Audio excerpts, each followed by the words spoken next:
Bonjour mes chers amis, amis de Zitata et singulièrement à Contretemps. Bonjour Daniel. Bonjour. Bonjour Emmanuel. Bonjour Gérard. Bonjour Frédéric. Bonjour Gérard. Bonjour. Alors j'avais Bonjour, fait un éditorial excessivement optimiste et puis j'ai ouvert le journal, comme on dit, ce matin et puis j'ai lu la chose suivante.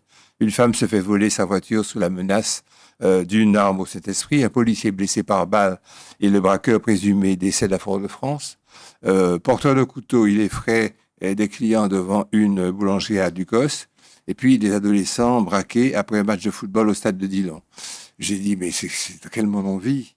Et puis je me suis dit, bon, je pense qu'il faut quand même qu'on s'étonne ensemble, collectivement, de l'atmosphère excessivement anxiogène à laquelle nous vivons et où nous faisons semblant que tout va bien, Madame la Marquise. Peu importe, jingle.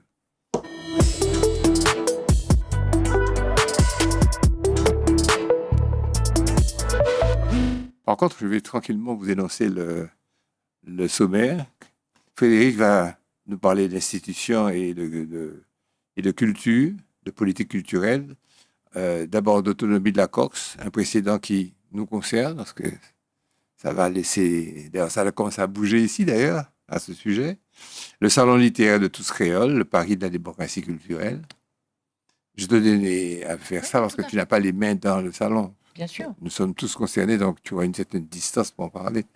Daniel nous parlera d'histoire, de mémoire et de culture, plus précisément de réparation, d'Accra aux Antilles, pas Accra, de la ville d'Accra. La ville d'Accra. En Afrique. Le nouvel horizon de la justice réparatrice. Quel jeu de mots. Ça s'annonce bien, cette émission. Quel jeu de mots ridicule. Une analyse de l'œuvre du poète et dramaturge caribéen Derek Walcott.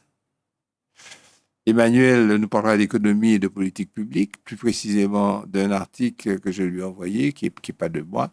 Ça s'appelle « Les chiffres de l'IEDOM », qui relance le débat sur l'égalité réelle dans les Outre-mer. Et puis aussi une question qui a trait au logement social Outre-mer, avec comme sous-titre « Éviter une délégation de la pénurie ». Christian nous parlera de société et de culture, plus précisément de smartphones. Dopamine, culture de la comparaison et coût de la connexion permanente. Ce sont des connexions avec la question de l'usage du téléphone très intéressante. Et aussi un portrait de Célène Saint-Aimé, une antillaise, jeune antillaise. Martiniquaise ou quoi? Martiniquaise. Martiniquaise qui joue de la contrebasse et qui chante. C'est assez puissant. Roy Jingle.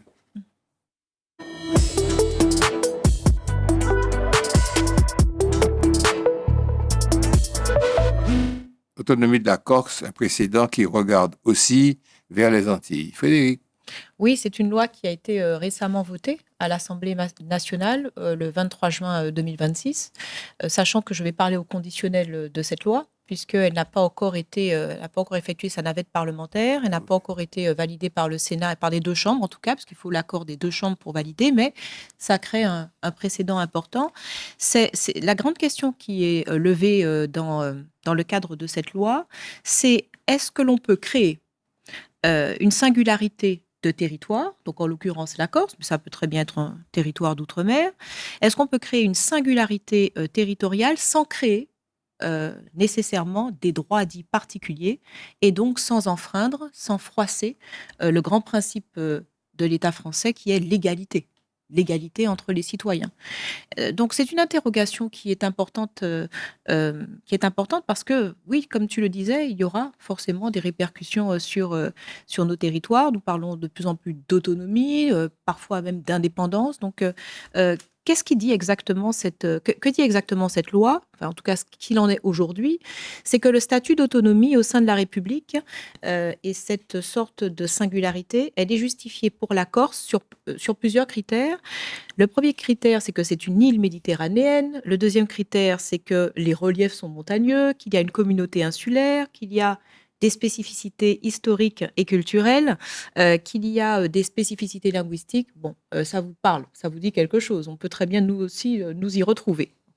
Et l'idée serait d'avoir une sorte de pouvoir normatif autour de cela, que ce pouvoir soit de création ou d'adaptation.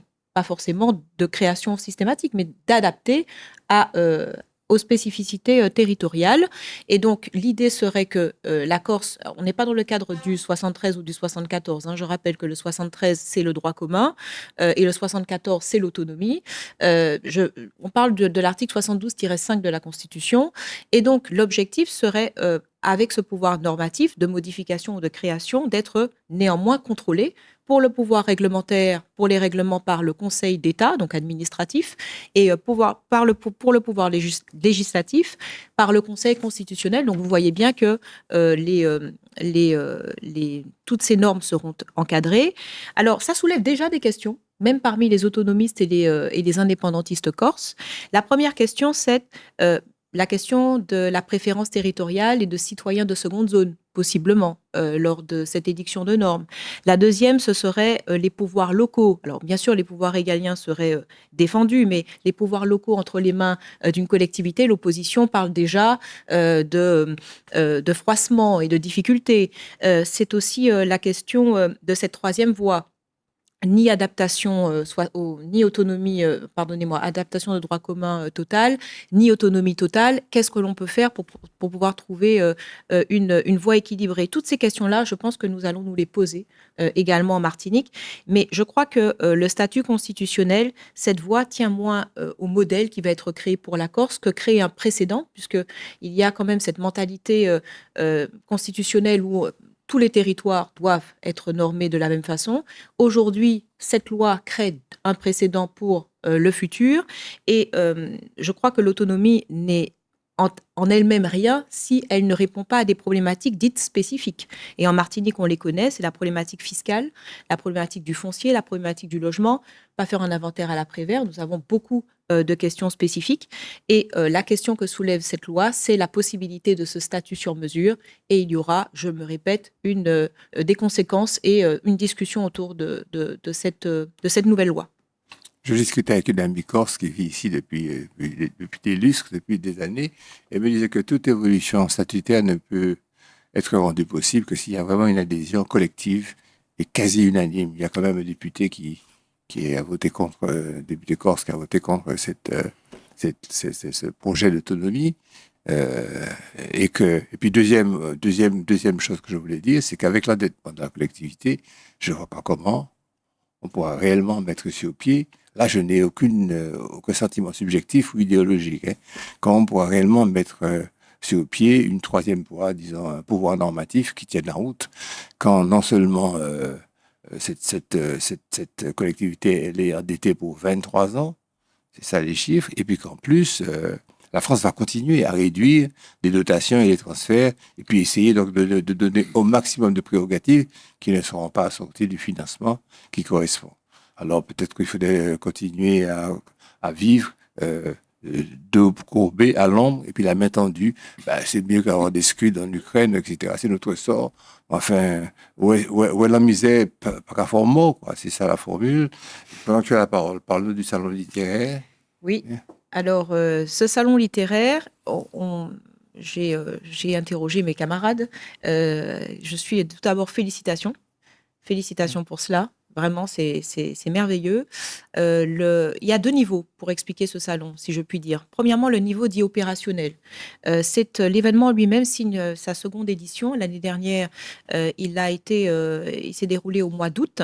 Il est co-organisé par Tous Créoles et par la Fondation Clément, et en deuxième ligne, un sponsor culturel et commercial que je ne citerai pas. Le déroulement sera sur 2 jours, donc ce sera ce samedi et ce dimanche.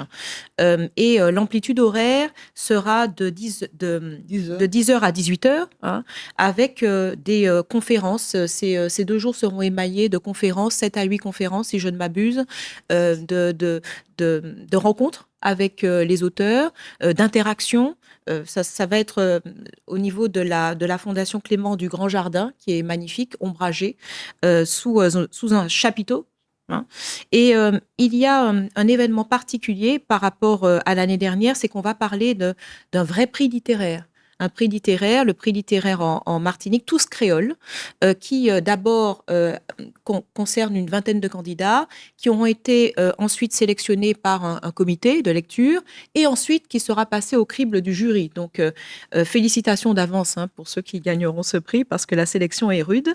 J'ai envie de parler maintenant qu'on a parlé de ce premier niveau opérationnel, Fondation Clémence et François, je le rappelle, eh bien, le deuxième niveau, c'est que je me suis intéressée à la répartition des auteurs. Vous savez bien qu'il y a deux grandes catégories, non pas de talent, mais d'édition d'auteurs. Ce sont les auteurs qui sont publiés par des éditions dites officielles, externes, institutionnelles, et des auteurs qui publient sur leur fonds, par leurs moyens, c'est-à-dire publiés à compte d'auteur. Et donc, il y a 2/3 d'auteurs dits institutionnels, pour aller vite, et 1/3 d'auteurs publiés à compte d'auteur. Donc, il y a une vraie, c'est ça le terme de démocratie culturelle, il y a une vraie représentation, je trouve, de toutes ces catégories, sachant que, je précise un chiffre, parmi les livres écrits et publiés au niveau des éditions officielles, seuls 0,05% obtiennent des publications. Donc, il y a sans doute de grands talents qui ne sont pas publiés, et je trouve que cet événement permet cette démocratie culturelle. Alors, sans trop m'étendre, je pense que déjà c'est formidable de pouvoir avoir ce lien direct avec ses lecteurs, que des auteurs puissent parler de leur vécu, de leurs ouvrages, et puis que ça puisse vraiment s'implanter sur notre Martinique, qui a besoin de ce rafraîchissement culturel et global et démocratique. Et je voulais simplement ajouter que j'ai été un petit peu surprise, mais ce n'est pas du tout de la polémique, par un texte qui a été publié sur Fonda Créole, je crois par Raphaël Confiant, qui justement parle de, je vais vous citer, excusez-moi, et je vais m'en expliquer. Le plus hilarant, alors il parle de cet événement, il parlerait de cet événement, le plus hilarant dans cette révolte des sans-culottes insulaires, puisqu'on parle justement de cette démocratie culturelle, cette révolution, est que le Robespierre est un blanc pays, enfin plusieurs blancs pays plutôt, puisque le lieu où se prépare la dite révolte est une plantation, évidemment propriété d'un des leurs, où seront rassemblés très bientôt une quarantaine de sans-culottes de couleur qui ont hâte d'en découdre avec la noblesse littéraire locale. Moi, je dirais que je vais citer vraiment Emmanuel de Rênal qui répond à cela, et je suis tout à fait d'accord. Et ça symbolise pour moi ce salon. Le grand piège qui guette parfois les manifestations culturelles est l'entre-soi, une forme de paresse intellectuelle consistant à décréter qu'un livre auto-édité manquerait cruellement de légitimité, tout en fermant les yeux sur le fait que certains des plus grands chefs-d'œuvre de la littérature mondiale ont commencé leur vie loin des circuits traditionnels. Voilà, je trouve que c'est une très bonne réponse à cette sorte de polémique, d'injonction paradoxale, où finalement il y a une œuvre de bonne volonté, démocratique, culturelle, et je crois qu'elle va véritablement dans le bon sens, et je suis assez impartiale puisque je ne fais pas partie de tous créoles. Je trouve que sa critique est très sympathique par rapport à ce qu'il a l'habitude d'écrire, notamment par exemple sur les Martiniquais qui sont des étrons, enfin, qui sont carrément de la matière fécale, donc il a progressé dans ça. En cela. Et puis je me dis que toi, il te reste plus qu'à écrire ton livre et puis venir rejoindre la cohorte de sans-culottes. Avec joie, et je serai présente à l'événement dans tous les cas. Juste une question, puisqu'on parle de démocratie, je me dis, mais est-ce si difficile que ça pour nous Martiniquais de nous dire, voilà, un événement, eh ben, reconnaissons-le, parce que nous sommes tous Martiniquais capables d'apprécier la culture et la littérature. Le chiffre de l'IEDOM relance le débat sur l'égalité réelle des Outre-mer. C'est Emmanuel. Oui, alors vous savez que l'IEDOM mesure régulièrement fait l'état des lieux de nos territoires. Et donc un rapport est sorti, le tableau de bord économique des Outre-mer, et qui met en lumière une fracture persistante et structurelle entre l'Hexagone et les territoires ultramarins. Et qu'est-ce que ce rapport dit ? Alors, il révèle 3 grands niveaux d'inégalité. La fracture économique et la richesse par habitant. Donc ça, on avait évoqué ça déjà lors d'une précédente émission. C'est l'indicateur du PIB qui est totalement imparfait, mais qui est en tout cas l'indicateur aujourd'hui qui fait foi, avec un différentiel de PIB par habitant important entre les territoires d'outre-mer et la France hexagonale. Premier niveau d'inégalité. Deuxième niveau d'inégalité qui est identifié par ce rapport, c'est le décrochage du marché du travail, avec un niveau de chômage qui est structurellement 2 fois plus important dans nos territoires que dans l'Hexagone. Et malgré tous les efforts qu'on peut faire, il y a toujours ce différentiel de 2 fois qui touche notre territoire. Et puis un troisième niveau d'inégalité qui est repéré, c'est la précarité sociale et l'explosion de la pauvreté. Là encore, on a un taux de pauvreté chez nous qui est 2 fois plus important que dans la moyenne hexagonale. Donc voilà ces trois niveaux d'inégalité qui sont importants, qui mesurent fortement l'écart qui nous sépare de l'Hexagone, même si il convient de pondérer quand même, parce que je rappelle que à la sortie de la départementalisation, l'espérance de vie moyenne en Martinique était de 50 ans. Il est aujourd'hui de 80 ans. Il y a quand même des progressions. Et l'IDH, l'indicateur du développement humain, a rattrapé énormément de paliers pour être aujourd'hui dans le premier quart mondial.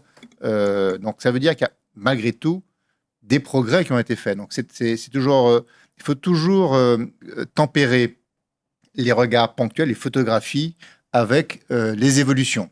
Et là, ça permet quand même de ne pas trop vite jeter le bébé avec l'eau du bain. Mais il n'empêche qu'à l'instant T, les écarts persistent. Et ça veut bien dire que le travail de recherche d'égalité, qui est un principe de la République, est une recherche qui doit rester constante, qui doit encore animer le débat public. On parle notamment de l'égalité territoriale par rapport à la France dans tous les domaines, hein, le domaine des prix, le domaine des pouvoirs d'achat. Donc tous ces travaux doivent animer tous ceux qui s'intéressent à la chose publique. Et c'est toujours bien de s'appuyer sur ce rapport qui est assez factuel et qui dit des choses assez concrètes. C'est-à-dire que si effectivement nous avions conscience qu'il s'agit d'une marche vers des horizons républicains merveilleux, pas de problème, ton raisonnement serait tout à fait fondé et recevable. Mais c'est qu'on a l'impression que cette marche qui a commencé depuis 1946, c'est ça, la départementalisation, elle est quelque peu freinée, ralentie, ne serait-ce que par les conditions économiques. Je ne vais pas dire que c'est de la méchanceté ou du racisme parce qu'on est noir, tout. Je ne vais pas prendre la radicalité du raisonnement d'Eddy, mais il n'empêche que c'est très inquiétant et que de voir que de plus en plus le discours, il y a une distorsion entre le discours et la réalité. La réalité tend, et je suis d'accord, il faut que la réalité tende à rejoindre le principe d'égalité juridique, mais dans la pratique, et pour des raisons matérielles, concrètes, l'économie du monde, de la planète, etc., on ne va pas y arriver de sitôt. Il ne faut pas rêver. Logement social outre-mer, éviter une délégation de pénurie, c'est toujours moi. Oui, très bien. Donc, ça prolonge un petit peu ce que dit Liedom, d'ailleurs, puisque là, on rentre dans le dur de ce que vivent... C'est pour ça que j'ai collé les sujets. De ce que vivent un peu nos compatriotes. Et c'est vrai que l'indicateur du logement social montre bien aussi le niveau de santé économique et sociale d'un territoire. Et c'est vrai que chez nous, on a quand même de vrais problèmes. Alors, je vais quand même citer quelques chiffres. D'abord, le parc locatif social en Martinique, c'est 35 000 logements.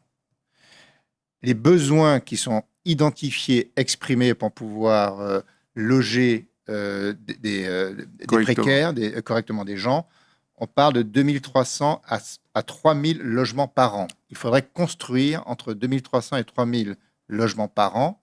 La réalité, c'est qu'on en construit péniblement 500 par an. C'est ça. Ça veut dire que plus le temps passe, plus l'écart, là encore, grossit entre les besoins de logement et la capacité à fournir des logements. Et 2 raisons à cela, pour faire très simple. Il y a d'abord les dotations d'État, qui, aujourd'hui, l'État n'a plus beaucoup d'argent et donc referme un petit peu tous ses tiroirs, y compris celui de la LBU qui finance les logements sociaux dans les Outre-mer. Donc ça, la vanne n'est pas grande ouverte. Et puis, ça ajoute également à ça une crise structurelle locale du BTP qui devient de plus en plus en incapacité de fournir parce que, vous savez, depuis 30 ans à peu près, ce secteur s'effondre. Il suffit de regarder notamment les volumes de ciment qui sont produits, qui sortent de la production en Martinique. Il n'y a pas une année depuis 30 ans où ce chiffre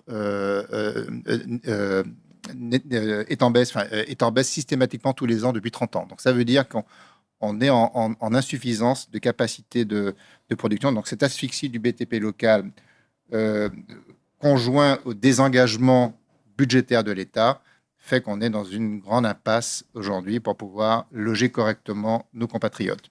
La ligne budgétaire unique dont tu as parlé a subi une réduction de 60% pour la Guadeloupe, 50% pour la Martinique et tout autant pour la Guyane, sinon plus. C'est exactement un exemple type de ce que je disais, que l'égalité républicaine n'aura de sens que lorsque ces distorsions concrètement vont disparaître. Alors, deuxième chose et dernière, 31-37, le problème du logement pour nous n'est pas simplement mettre un toit sur la tête des gens.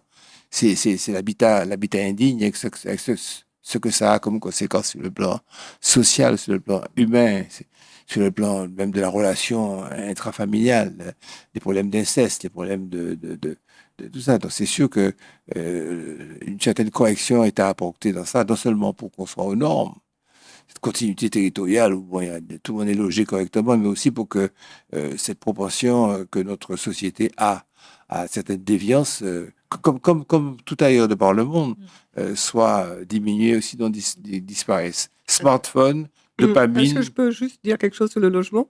Oui. Je trouve que ça met en exergue quelquefois le manque de cohérence des politiques publiques. Parce que d'un côté, il y aura la question du logement, il y aura une diminution, il n'y aura pas d'augmentation pour la construction de logements. De l'autre côté, il y a une ligne où on dit, mais à cause des problèmes d'indivision, il y a des logements qui ne sont pas occupés, il y a des logements vides. Donc, on pourrait répondre aux besoins de logement, non pas par la construction de logements neufs, mais par la réhabilitation de logements. Donc, il faut souligner ce manque de cohérence des politiques publiques. Smartphone, dopamine, culture de la comparaison et coût de la connexion permanente. C'est-à-dire résultat sociétal, pour un mot que j'aime pas beaucoup d'ailleurs. C'est toi.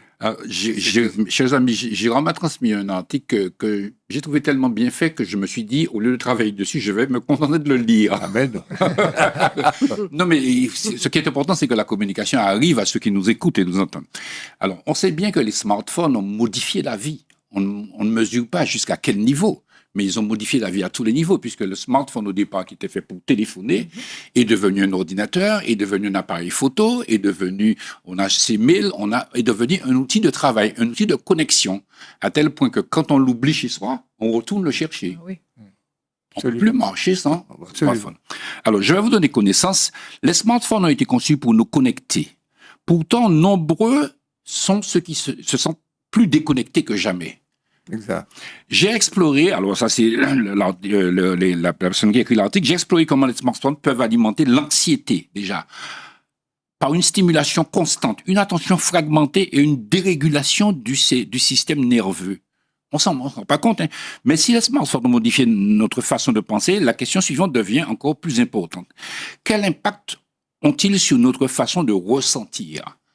Et le rédacteur parle de dopamine. Vous connaissez la dopamine, c'est ce système d'excitation chimique qui vous oblige à prendre de dope. Hein, c'est bien de la dope.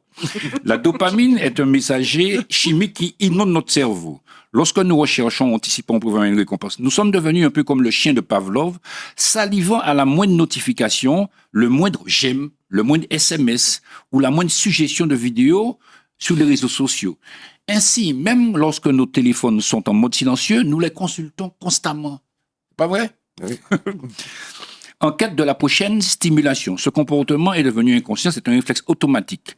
Les réseaux sociaux sont devenus un piège à comparaison, surtout pour nos jeunes. Ceux qui sont nés avant à la fin des années 90 se comparaient à leurs camarades de classe, collègues ou voisins. Aujourd'hui, on se compare à des influenceurs, à des célébrités, à des entrepreneurs, à des athlètes ou à des mannequins. Jamais auparavant dans l'histoire de l'humanité, nous n'avons eu accès à autant d'opinions, de personnalités, d'experts autoproclamés. Certains sont brillants, d'autres le sont beaucoup moins. Le problème, c'est que notre cerveau n'est pas particulièrement doué pour faire la différence. Les réseaux sociaux ont modifié également quelque chose de bien plus profond sur le plan psychologique. Ils ont changé notre façon de nous comporter et de vivre. Non, mais je crois qu'il faut en Ça être va conscient. loin, là. Ouais. Les jeunes ne se contentent plus de traverser la vie, ils la documentent, la mettent en scène et parfois développent une soif insatiable d'approbation, pardonnez-moi. On est obsédé par le meilleur angle, la meilleure lumière, la meilleure application, la dernière application, le carrousel Instagram ou la parfaite vidéo. Nous ne vivons plus simplement notre vie, nous la mettons en scène. Ce qui soulève vraiment la question suivante, vivons-nous vraiment ou jouons-nous un rôle pour obtenir l'approbation des personnes que nous ne connaissons pas réellement? Soyons francs, les smartphones n'ont pas créé l'insécurité, la solitude ou l'anxiété, ils les ont amplifiés. Les réseaux sociaux ont, à bien des égards, isolé nos jeunes. Bien que constamment connectés, de nombreux adolescents passent moins de temps avec leurs amis dans la vraie vie que les générations précédentes. Avec ce flot incessant de contenu qu'on leur expose, on observe une augmentation des problèmes d'estime de soi chez les jeunes en tout genre. Voilà. Enfin, je ne veux pas vous dire tout, mais vous avez compris la problématique que pose ça. Et bien sûr, on dira c'est inévitable, on ne veut pas réfléchir dessus. Mais peut-être faudrait-il réfléchir dessus pour les sociétés de demain, au moment où on parle d'intelligence artificielle. Parce qu'il n'y a pas de société, il n'y a pas de lendemain sans civisme, sans éducation. Il n'y a pas ça sans respect, vous voyez, sans morale.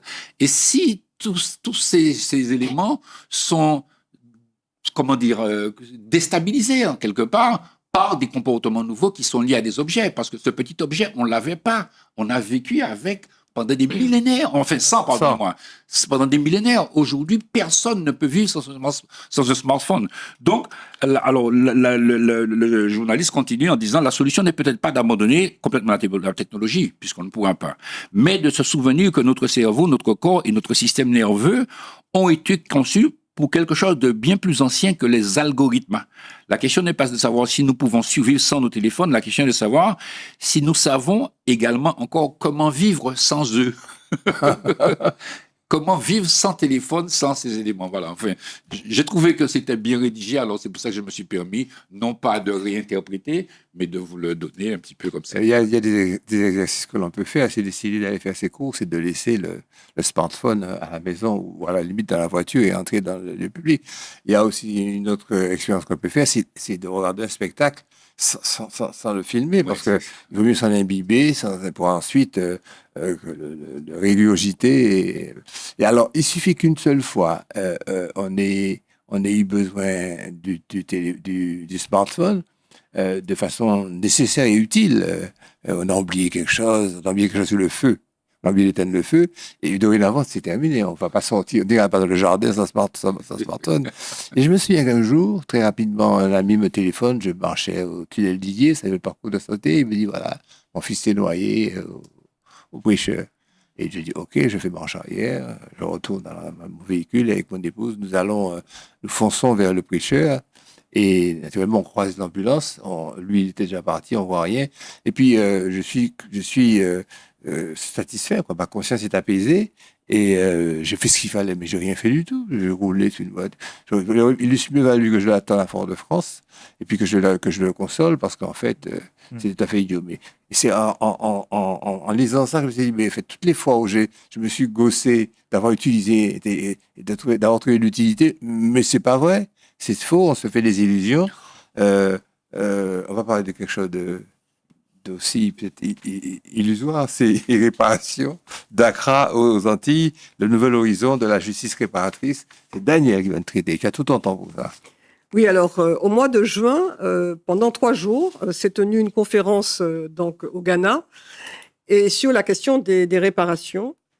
Et l'intérêt de cette conférence, c'est qu'elle se tient après que l'ONU, et lors de son assemblée générale, adopté une résolution qui déclarait l'esclavage comme le pire crime, le plus grave crime. Ce qui a entraîné, vous vous souvenez, l'abstention de la France et des pays européens qui n'étaient pas d'accord sur la hiérarchisation des crimes. Donc, c'est ce qui a amené. Et l'abstention. Et ce qui est intéressant de noter dans cette conférence qui s'est tenue au Ghana, c'est qu'il y avait 80 chefs d'État ou de représentants de gouvernement qui étaient présents. Et que Emmanuel Macron, le président français, était en visio. Ce qui donne un élément, je dirais, supplémentaire de l'importance du sujet par rapport aux autres réunions qui se sont tenues sur la question des réparations. Je rappelle brièvement, il y en a eu 3 ou 4 qui se sont tenues dans des villes différentes, mais il y avait essentiellement des experts, des associations, la société civile, et il n'y avait pas à ce point l'implication des États. Et lorsqu'on regarde, alors les pays qui étaient représentés, c'est bien entendu l'Afrique, mais aussi la Caraïbe. Il y avait bien entendu Miamotlé pour Barbade, il y avait la Jamaïque, il y avait Saint-Vincent. Mais il y avait également des représentants de l'Europe, de l'Asie et de l'Amérique du Nord. Et les thématiques qui ont été abordées lors de cette conférence, ce sont des thématiques qui sont différentes par rapport aux précédents sommets qui se sont tenus, aux précédentes conférences. Et il y a eu 19 points qui ont été retenus, parmi lesquels il faut noter la demande expresse d'excuses présentée par les sociétés occidentales qui ont procédé à la traite et à la colonisation. Ensuite, qu'il y ait l'extension, que la réparation ne soit pas que financière, mais qu'il y ait une extension, par exemple, à la création d'un fonds qui soit mondial. Sur la question climatique, ça c'est la première fois qu'on voit la notion des réparations étendue au climat. Il y a aussi étendu aux questions de genre. C'est la première fois qu'on voit cette question amenée, à savoir les conséquences sur les familles et sur donc les femmes et les enfants. Et la conférence s'est conclue en instituant ce qui est nouveau par rapport à ce qui se faisait habituellement, par le fait qu'il y ait un panel mondial avec plusieurs pays représentés, dont la Barbade d'ailleurs qui fait partie, avec nécessité de faire en sorte qu'il y ait des experts qui soient consultés pour entrer dans le concret de ce que peuvent être les réparations. Je précise, parce que j'avais oublié de le signaler, que dans les réparations, il y a les réparations culturelles et patrimoniales, et notamment la restitution des objets culturels, la restitution des biens humains. Alors, qu'est-ce qu'on peut en tirer ? Je pense que le fait qu'il y ait une extension aux États, le fait qu'il y ait des instances qui aient été nommées, je pense qu'il y a un pas de plus par rapport à ce qui s'est fait avant, et que cette notion de réparation commence à être discutée dans l'ensemble du monde, et que ce n'est plus un sujet qui est réservé à une petite poignée de militants, ou même une grande poignée de militants, mais que ça infuse dans la société en général. Et la question qu'on pourrait se poser, parce que c'est de savoir si le terme réparation est un terme suffisant ou adéquat pour représenter la totalité des revendications. Parce que certains sont bloqués sur le fait que les réparations soient que des réparations financières. Et on voit de plus en plus introduite la notion de justice réparatrice ou de justice restaurative. Et on peut se poser la question de savoir si la notion de restauration ne serait pas une notion qui soit plus adéquate. Restauration de la mémoire, pour qu'on sache que jamais on ne doit oublier, donc accès aux archives, publications, etc., etc., et restauration du lien social. Ça aussi, ça prouve que, et je trouve que c'est peut-être une notion un peu plus dynamique pour à la fois s'approprier de son histoire et en même temps se projeter dans l'avenir. Le choix de ces sujets tourne autour d'un principe. Pour moi, c'est celui d'exiger que l'égalité républicaine prônée juridiquement soit effective. Qu'on ne nous dise pas, oui, mais comparez-vous aux pays d'à côté, dont le PIB est le quart ou le dixième du nôtre. Qu'on ne nous dise pas, oui, mais il y a progrès. ne te sens pas taquiné, Emmanuel, ni critiqué, parce que tu es un homme sage et que tu as une propension à regarder les deux côtés de la bouteille, le côté vide et le côté rempli. Que nous ne disions pas, depuis 1946, il y a une progression, il y a une démarche. Non. Trouver les solutions, accepter les choses un peu révolutionnaires, comme justement les choses qui sont proposées, telles différentes suggestions, propositions pour arriver à créer de l'emploi. Je ne vais pas refaire un sujet là-dessus. Et qu'on les applique ici, qu'on ne nous dise pas que le principe d'égalité, Frédéric, fait qu'on ne peut pas faire telle ou telle chose. Puisque c'est ça pour moi que devrait être la restauration, comme tu dis. Permettre que l'on rejoigne par des moyens qui ne tiennent pas nécessairement à l'assimilation, à l'égalité, que l'on rejoigne un certain niveau, un certain développement, un certain équilibre social qui nous permettent effectivement d'être, j'ai adopté le mot, d'être restauré. Jingle, jingle, culture.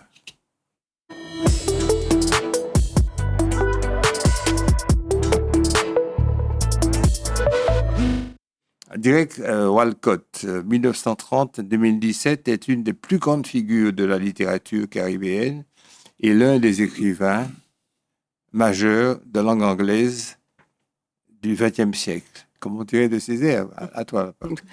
Oui, alors j'ai eu envie de traiter ce sujet simplement parce qu'il y a une actualité de Derek Walcott. Je vais montrer à la caméra cet ouvrage qui s'appelle Homéros. Et je parlerai de Café Martinique tout à l'heure. Homéros, cet ouvrage de Derek Walcott, qui a été écrit en 1990, c'est sa première traduction française. Cet ouvrage n'avait jamais été traduit en français. Il a été traduit en anglais, il a été traduit en italien. Et c'est un universitaire qui exerce à l'Université des Antilles, qui s'appelle Franck Collin, qui a procédé à cette traduction, et cette traduction est bilingue, français-anglais. Et il a présenté son travail aux archives territoriales la semaine dernière, et c'est un travail qui est vraiment extraordinaire.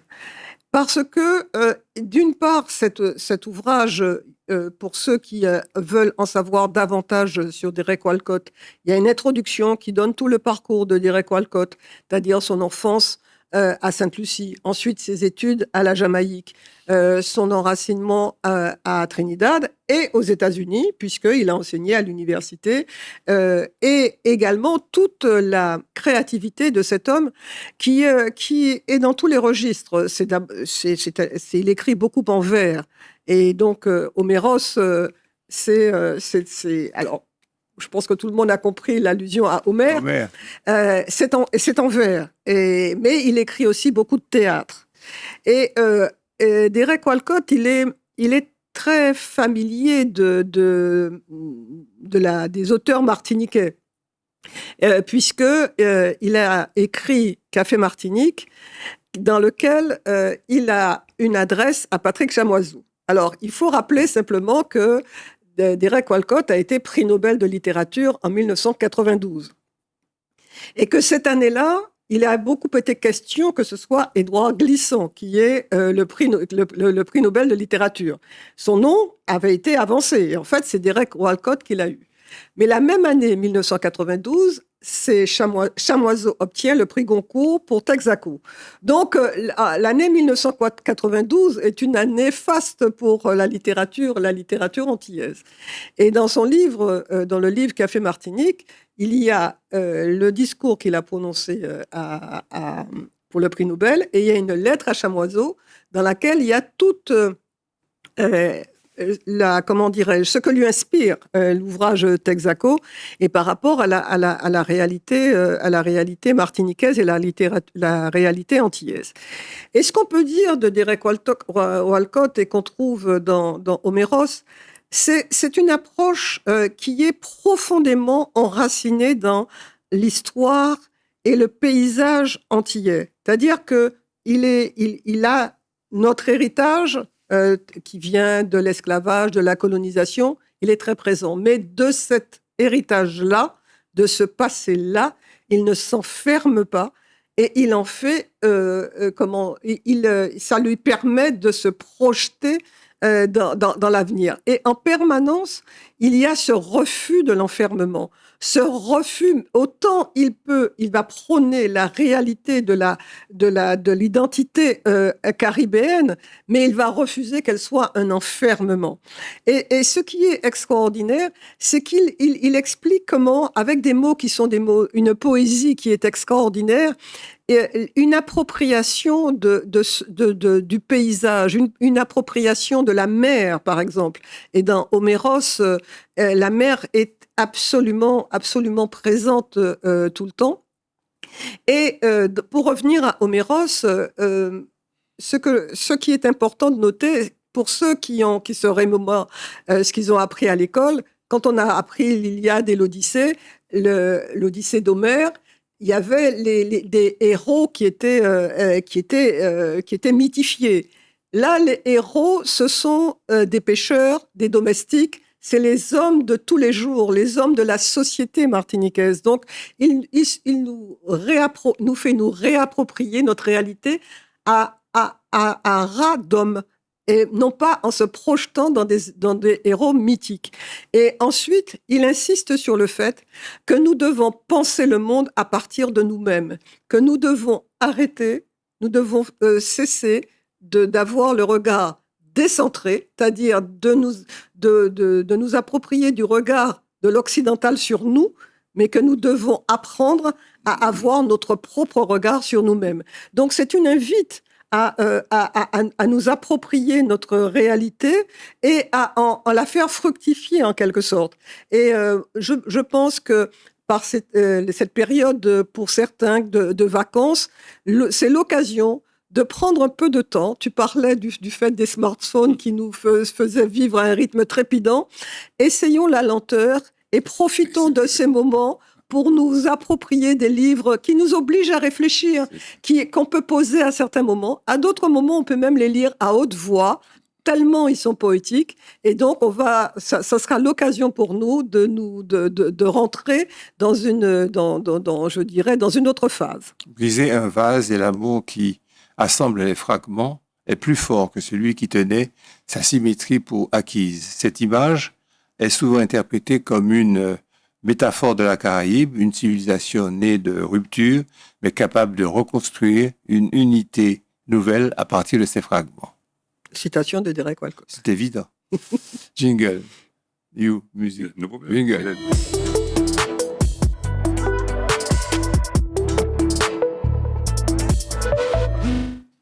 Alors, dans le même ballon de Daniel, j'ai envie de dire, il y a la littérature qui nous invite à réfléchir, mais il y a des musiques qui nous invitent à être attentifs, à se laisser pénétrer par des émotions. Alors, je vais vous parler de Célène Saint-Aimé. Elle n'est pas connue beaucoup, mais c'est une Martiniquaise d'origine. Sa mère est franco-ivoirienne et son père est martiniquais. Elle a grandi dans un village qui s'appelle Bois-le-Roi, en Seine-et-Marne. Et vous savez, dans sa tendre jeunesse, il y avait un festival Django Reinhardt, ce grand musicien de jazz, et elle était bénévole dans ce festival. Et c'est là qu'elle a été imprégnée de la musique, et surtout de la contrebasse. On va déjà l'écouter dans une première vidéo, et puis je vais vous en parler tout à l'heure.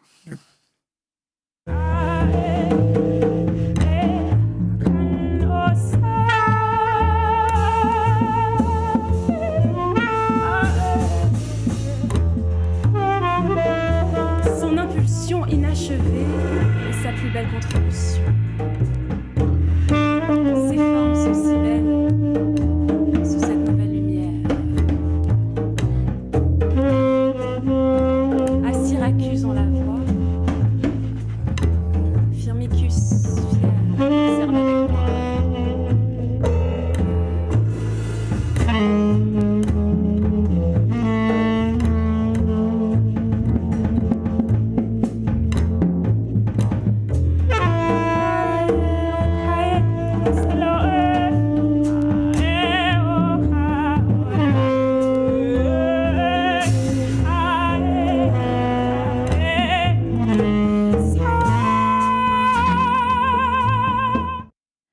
découverte. Hein. Merci. Découverte. Alors, c'est pas de la musique de danse, puisqu'il y a de la musique pour de la danse, mais il y a de la musique aussi pour autre chose. Et alors, ça c'est Arnaud Dolmen, ce jeune batteur guadeloupéen qui a eu des victoires du jazz, à côté de saxophoniste, je ne me rappelle pas son nom, mais il a eu déjà l'occasion de venir à nos festivals Biggie Jazz. Alors, elle découvre la contrebasse à l'âge de 18 ans. Et puis, à l'occasion d'une masterclass, elle rencontre un bassiste qui s'appelle Steve Coleman.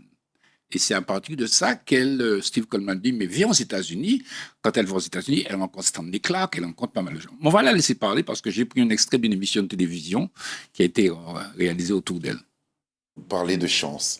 Est-ce que c'est à leur côté que va se forger votre attachement à cette culture dont on parlait tout à l'heure, avec les tambours, avec le gros-ca, le belay et tout ça?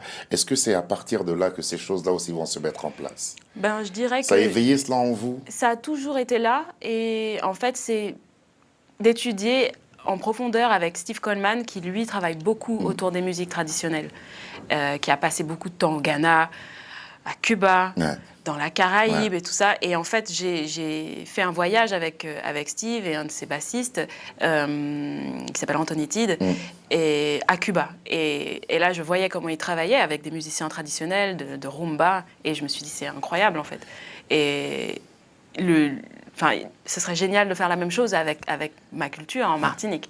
Et en fait, c'est de fait en travaillant, en étudiant avec ces personnes-là qu'on s'ouvre à ces portes. Alors, c'est un peu ça, dans le complément de ce que tu disais tout à l'heure. Parfois, ce sont des gens qui ont appris un langage universel et quand ils découvrent leur identité à travers la rumba, la biguine, la mazurka, ça leur permet d'ouvrir encore une fois leur champ d'expression. Et c'est un peu cet itinéraire. Alors, elle a joué bien évidemment on a montré Arnaud Dolmen, mais il y a Soni Troupé. Elle a fait des expériences avec Boris Renadelaïde également, avec la Trium. Voilà.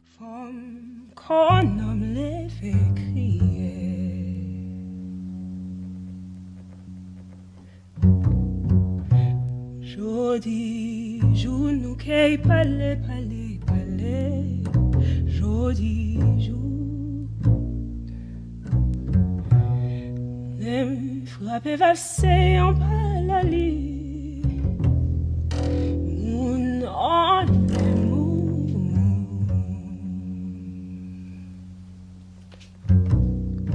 tout pep chouan mouet dans chimel lumière. Tout pep chouan dans chimel lumière. Tout pep chouan les nous qu'a crié l'humanité semblait. Les nous j'assemblais, pas billet, pas frappé. L'émission de Cédric Nadeau qui reçoit effectivement tous ces artistes qui encore une fois nous ouvrent vers des modes d'expression. Et puis ce qui est intéressant, vous avez remarqué, elle chante en créole aussi. La langue trouve sa place dans cette expression moderne, quoi. C'est encore une fois, si vous voulez, qui parle au monde, quoi. Voilà, on va continuer. Alors vous avez remarqué aussi son chant. Elle est contrebassiste, mais aussi elle adore s'exprimer par le chant. Et ça, c'est aussi une qualité, quoi. Voilà. Alors on va voir l'autre prochaine vidéo que je vais vous commenter.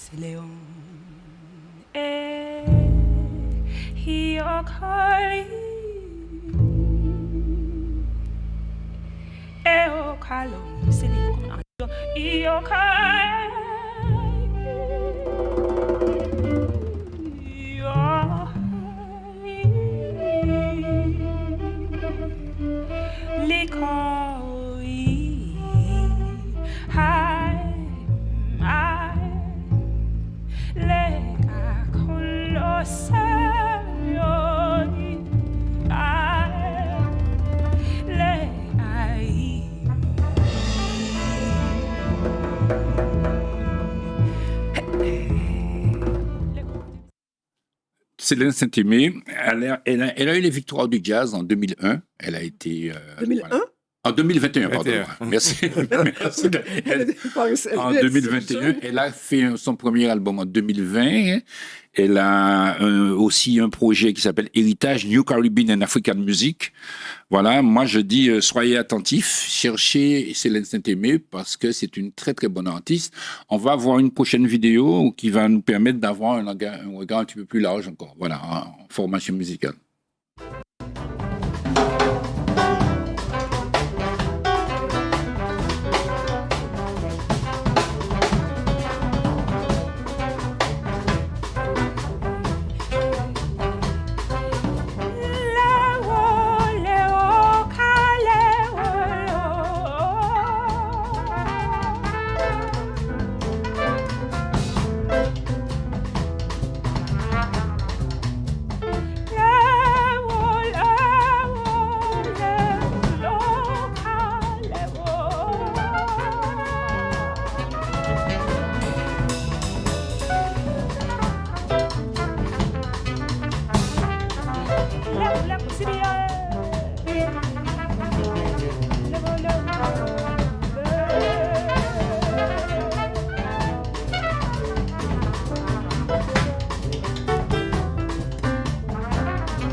Alors, son projet qu'elle a fait avec Tropicatrium, mais ils ont exporté ça au Brésil, hein, parce qu'ils ont fait aussi des créations avec des musiques brésiliennes en mélangeant la capoeira, le belé. C'est pour vous dire que la créativité, encore une fois, elle se nourrit de la différence et de la découverte des autres, quoi. Voilà. Je ne sais pas s'il nous reste une vidéo, mais en tout cas, j'espère que vous avez... là, on le voit avec Reine Adélaïde. Tu as une vidéo au New Morning. Eh ben, de New Morning, alors, voilà. Elle est avec Reine Adélaïde, qui est aussi...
Bon chorus de violon aussi que je vous ai proposé.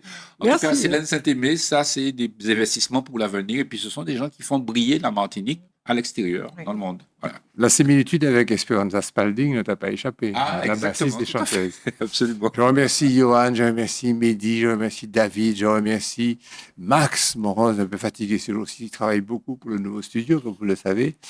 Et puis, vous avez remarqué que la TNT diffuse largement sur tout le territoire vos inspirations musicales et sociales et culturelles et artistiques, votre créativité florissante, pour laquelle je vous remercie, et vous donne rendez-vous la semaine prochaine.